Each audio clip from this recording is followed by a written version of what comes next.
अस्सलाम वालेकुम play group class. आप इस लफ्ज़ हर्फ के बारे में पढ़ चुके हैं, इससे मिल चुके हैं। तो ये है हर्फ टे और इसकी आवाज़ है ट। इसके ऊपर होती है टोपी।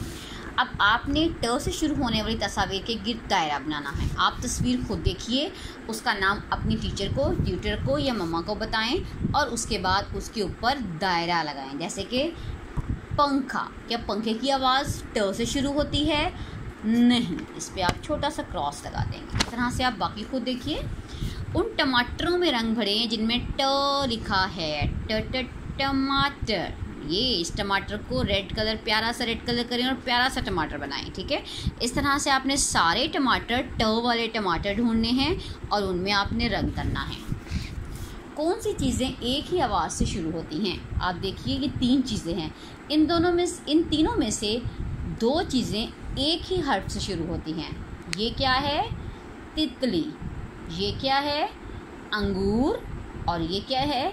तरबूज। किसकी आवाज़ एक जैसी है? जी हाँ, तरबूज की और तितली की। इस तरह से इसके अंदर आप खुद बताएं कि किसकी आवाज़ एक जैसी है।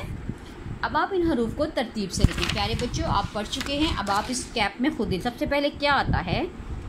ब, यानी कि इसके नीचे आएगा एक नुक्ता। उसके बाद क्या आएगा?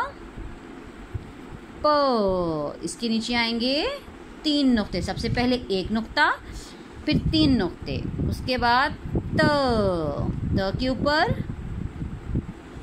2 नुक्ते और उसके एंड पे है, उन्होंने खुद ही लिखा है ट। ट से टमाटर, ट।